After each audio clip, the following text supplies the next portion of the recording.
Change is hard for people. Change is hard because it's easier just to do what we've always done.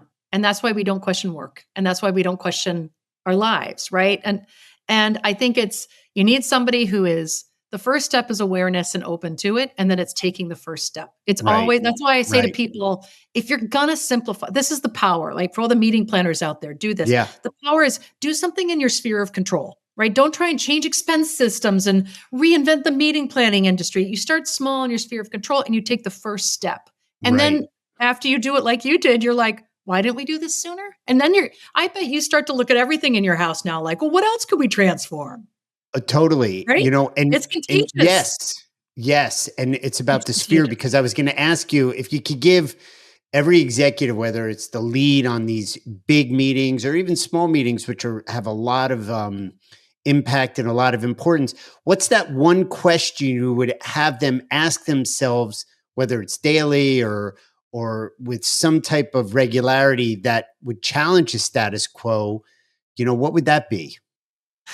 Not to make it complex, I would say two things. The first one is, what are your biggest time sucks?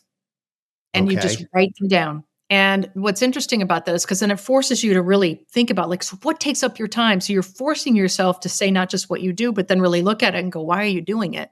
Right. That's the first thing. What are your biggest time sucks? But the second thing is, what's stopping you?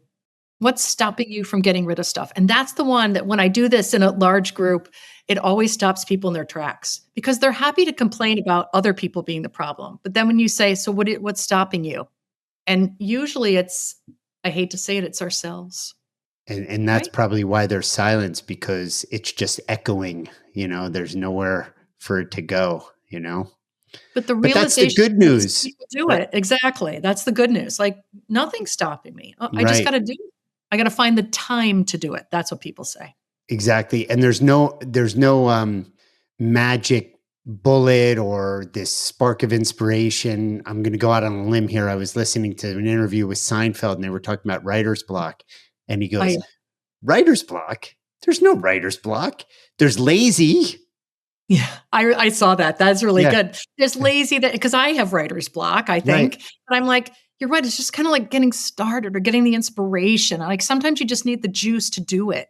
And then stick with it and have that one win and that one thought and that one sentence and that one rewrite and it and But it it's that. kind of begets itself. And that's why we talk about the sphere of control, which is you just need the one win.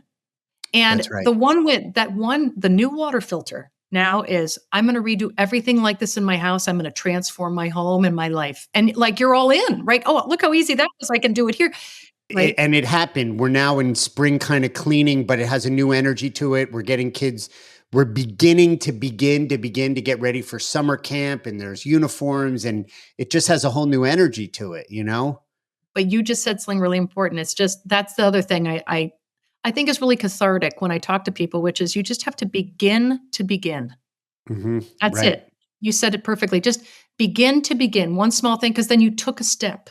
It's less overwhelming to people because we're human. Change is overwhelming.